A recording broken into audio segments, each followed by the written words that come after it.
Portugal का बहुत सही है, पता है पोर्चुगल ना सबसे इंटरेस्टिंग टीम है पूरे यूरोप में, क्योंकि पोर्चुगल के एक मैच होने के बाद ना तीन चीज बहुत ही क्लियर कट होती है और कंफर्म है कि ये तो होना ही है। सबसे पहले तो देखो एक रोनाल्डो और एक एंटी रोनाल्डो वाला गैंग बन जाता है। उसके बाद यहाँ पर पोर्चुगल बॉटल करेगी या फिर सही खेलेगी, इस पे एक ग्रुप बन जाता है। और तीसरी चीज ये है कि पोर्चुगल यहाँ पर फेवरेट है कि अंडरडॉग है, इस पे भी एक डिबेट हो जाता है। और आज के मैच का अब देखो, पोर्चुगल का मैंने जब प्रीव्यू किया था उसमें मैंने तुमको बोला था कि डेफिनेटली यहाँ पर one of the easiest group है, लेकिन ऐसा अब पेपर पे लग रहा था, लेकिन अब जब पिच पे दोनों मैचेस हो चुके हैं ग्रुप के, तो देखो ऐसा नहीं होता हुआ दिख रहा है। बहुत ही इंटरेस्टिंग ग्रुप यहां पर बन चुका है और कह सकते हैं कि यूरोस का ग्रुप के सारे मैचेस हो चुके हैं पहले राउंड के, और बहुत इंटरेस्टिंग हमको चीज देखने को मिली जिस पे हम डेफिनेटली आने वाले दिनों में बात करेंगे। लेकिन आज सिर्फ ग्रुप एफ पे ध्यान देते हैं और यहां पर पोर्चुगल, चेक, टर्की और जॉर्जिया का मैच था। बता दूं जॉर्जिया इस समय यूरोस की सबसे लोएस्ट रैंक्ड टीम है, उसमें जो एक सुपरस्टार प्लेयर है वो है क्वारात्स्खेलिया लेकिन यहां पर अगर हम पोर्चुगल और चेक रिपब्लिक की बात करते हैं, सबसे पहले this game was meant to be like total Portugal game, pure domination. इसमें कोई और जरूरत ही नहीं थी हेजिटेट करने की, इसमें कोई कॉम्प्रोमाइज करने की जरूरत नहीं। लेकिन पोर्चुगल है। पोर्चुगल ने 2018 में यूरुग्वे के अगेंस्ट भी यही करा था, पोर्चुगल ने 2022 के वर्ल्ड कप में मोरक्को के अगेंस्ट भी यही करा था, 2020 के यूरो में बेल्जियम के अगेंस्ट भी यही करा था, और आज कहीं ना कहीं चेक के अगेंस्ट भी ये करते हुए दिख ही रहे थे, ऑलमोस्ट दिख ही रहे थे।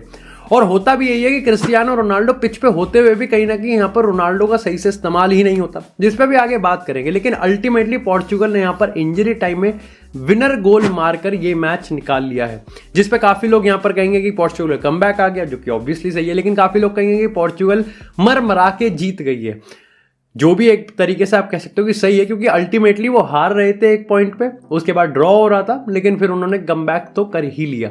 लेकिन इस पूरे गेम की जो कहानी है ना, वो स्कोर लाइन और जिस तरीके के गोल्स आए उससे बहुत अलग है।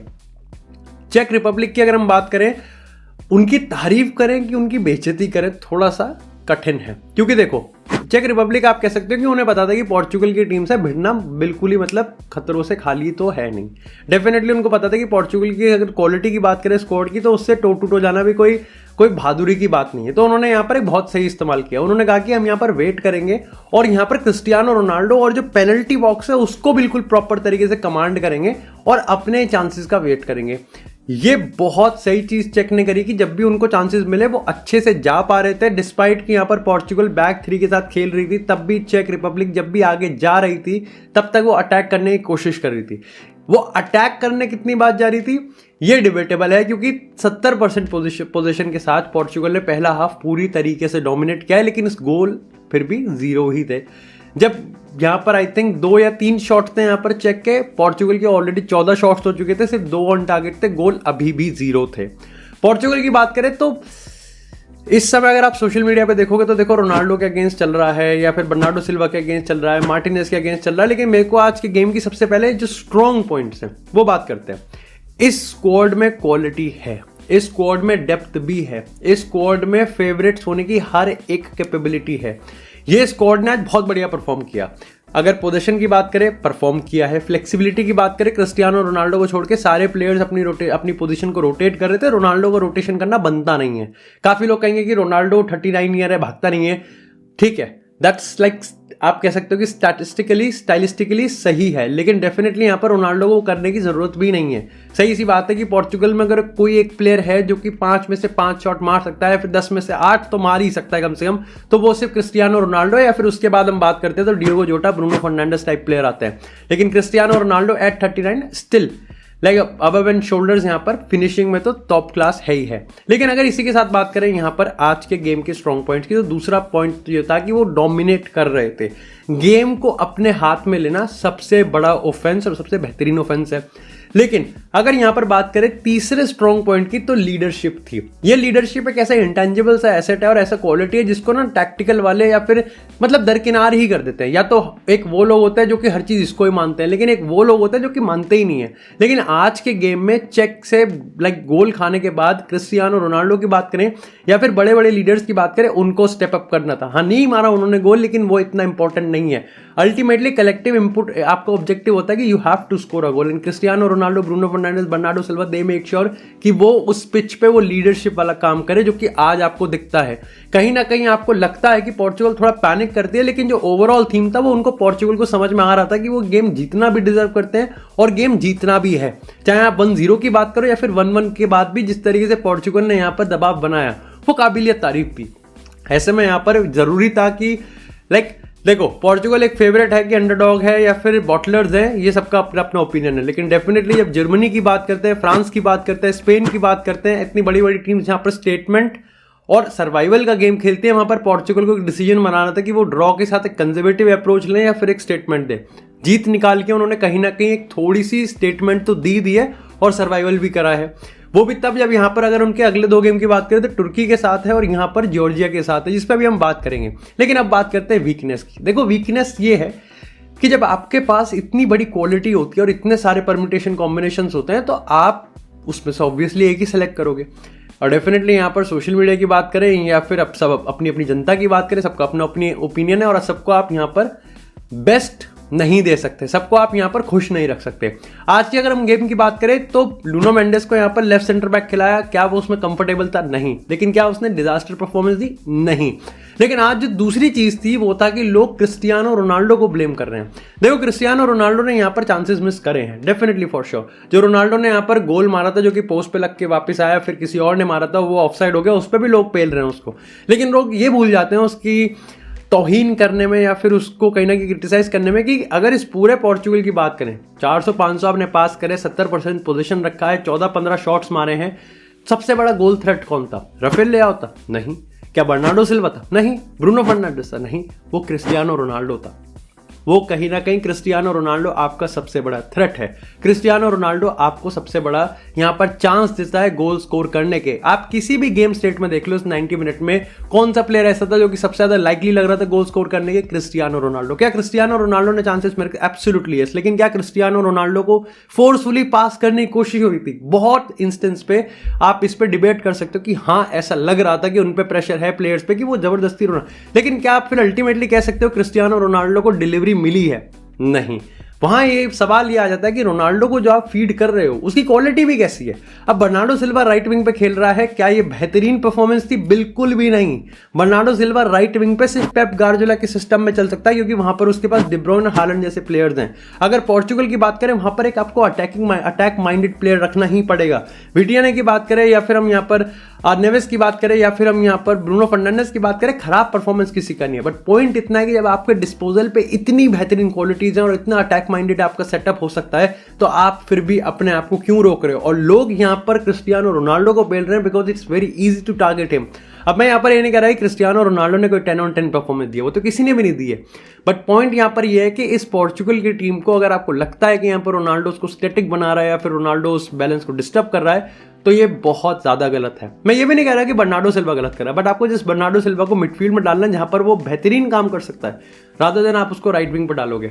आपने देखा कि यहाँ पर जैसे पेड्रो नेटो आया या फिर हम कोनकेगाओ की बात करें तो किस तरीके से यहाँ पर पोर्चुगल ने पूरा लैंडस्केप चेंज कर दिया। राफेल लेआओ की बात करें, बढ़िया गेम है, 1v1 ड्रिबलिंग करता है, बेहतरीन है, लेकिन वो गोल इंस्टिंक्ट नहीं है उसमें। ब्रूनो फर्नांडिस की बात करें, बहुत सारे पासेस यहाँ पर रश लगते हैं पोर्चुगल की तरफ से, जहां पर फाइनल पासेस की क्वालिटी बेहतरीन, अगर वो फाइनल पास की क्वालिटी बेहतरीन है तब हम उसको मानेंगे कि क्रिस्टियानो रोनाल्डो को फीड किया गया। क्योंकि अल्टीमेटली तुम सोच रहे हो कि रोनाल्डो को फीड करने पे इतना एम्फसाइज क्यों कर रहा है, उसका सिंपल सा रीजन है बिकॉज रोनाल्डो ही एक ऐसा प्लेयर है जो मूव नहीं कर रहा है।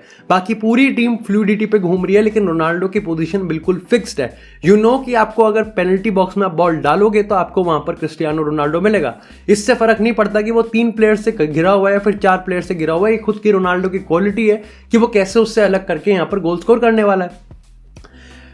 अल्टीमेटली यहां पर मेरे को लगता है कि आने वाले टाइम में रॉबर्टो मार्टिनेज, अगर आप इस गेम के बेसिस पे उसको क्रिटिसाइज कर रहे हो तो देन इट्स टू सून। अगर आप इस गेम के बेसिस पे यहां पर कह रहे हो कि पोर्चुगल ने यहां पर बहुत खराब गेम खेला है, टू सून। लेकिन क्या पोर्चुगल ने अपना बेस्ट गेम खेला है? वो तो कभी पिछले 10 साल से नहीं हुआ।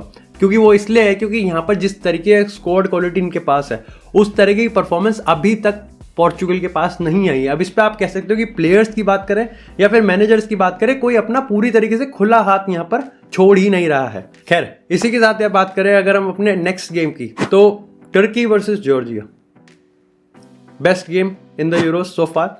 और एक्सपेक्टेशन तो जीरो ही थी, शायद से इसलिए भी बहुत लोगों को ये best game in the competition लग रहा है। ऑफ कोर्स आर्दा गुलर is trending on social media, लेकिन कहीं ना कहीं आपको समझना पड़ेगा कि ये गेम इतना खूबसूरत इसलिए हुआ क्योंकि इनके फैंस ने इस चीज़ को खूबसूरत बनाया। ऑफ कोर्स वायलेंस तो किसी भी तरीके से नहीं, और क्लैशेस के चांसेस और क्लैशेस के खबरें हमको सामने आ रही थी, लेकिन जो सबसे बड़ी चीज़ हमको सामने होती हुई दिख रही थी वो ये था कि किस तरीके से ट्रेडिशनल एंड टू एंड, बिल्कुल आप कह सकते हो कि एक स्ट्रीट फाइट फुटबॉल हमको देखने को मिल रहा था जॉर्जिया वर्सेस टर्की के बीच में। टर्की से मेरे को बहुत एक्सपेक्टेशन है इस कंपटीशन में, एंड आई थिंक इस ग्रुप से मैंने टर्की और पोर्चुगल को यहाँ पर क्वालिफाई होते हुए देखूंगा मैं।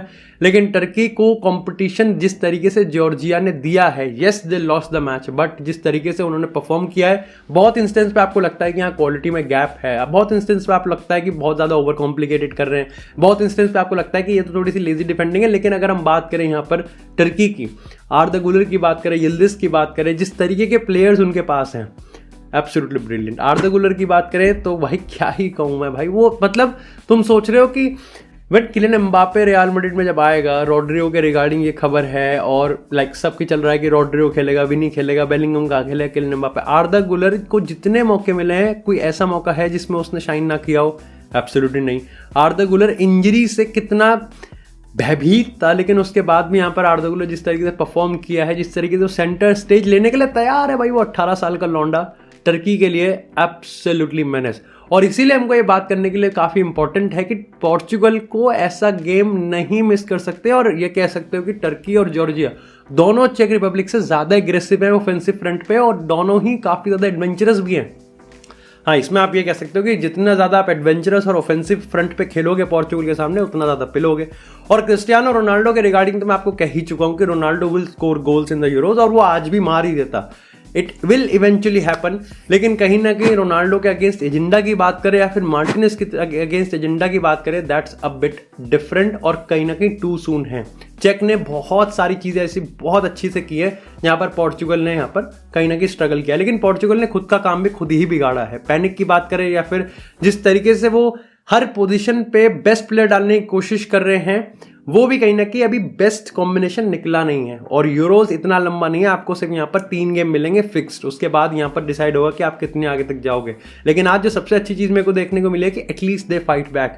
वो लीडरशिप, जिस हम लीडरशिप की बात करते हैं, वो लीडरशिप हमको देखने को मिली है, और उस लीडरशिप का फायदा मिला है। आपको एक राइट विंगर और left winger at the same time का फायदा मिलता है।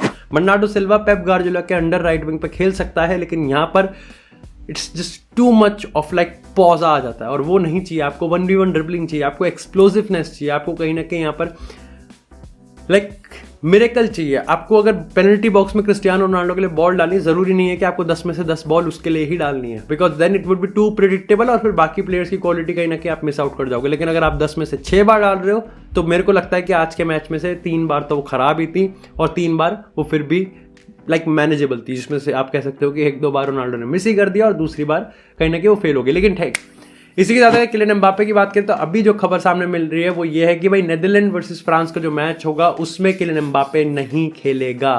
इसका मतलब ये बिल्कुल साफ साफ कंफर्म है कि किलियन एम्बापे यहाँ पर ग्रुप स्टेजेस के मैच मिस कर सकता है। पूरा यूरोस तो मिस नहीं होगा डेफिनेटली। यहाँ पर नोज की जो सर्जरी है वो अभी के लिए पोस्टपोन कर दी गई है। मास्क भाई पहन के आएगा, और लिख के ले लो कि मास्क का भी जो हाइप है वो काफ़ी ज़्यादा अच्छा होने वाला है। लेकिन शायद से रियल मैड्रिड का किस तरीके से उसका करियर डेब्यू स्टार्ट करेगा वो कहीं ना कहीं अब यहाँ पर अटकता हुआ दिख रहा है। लेकिन definitely France, it's like England में अगर आप बेलिंगम को हटा दोगे या फिर हैरी केन को हटा दोगे, और फ्रांस में आप एम्बापे को हटा दोगे, तो फिर गैरेथ साउथगेट और डिस्चैम्प्स का यहाँ पर क्या प्लान होगा, वो एक्सपोज होने के बहुत ज़्यादा करीब हैं। डिस्चैम्प्स के पास भी अगेन अगर हम बात करें पोर्चुगल के, लाइक अगर पोर्चुगल और इंग्लैंड के अलावा किसी के पास सबसे बेहतरीन क्वालिटीज़ और डिस्पोजल पे उसके पास लाइक पूरा जत्था है अगर उसके पास क्वालिटी प्लेयर्स का, तो किसके पास है, वो यहाँ पर फ्रांस के पास है। तो डेफिनेटली सॉल्यूशंस तो हैं, लेकिन क्या डिस्चैम्प्स उसको क्लियर कर सकता है, और वो भी नेदरलैंड के against? That's a good story.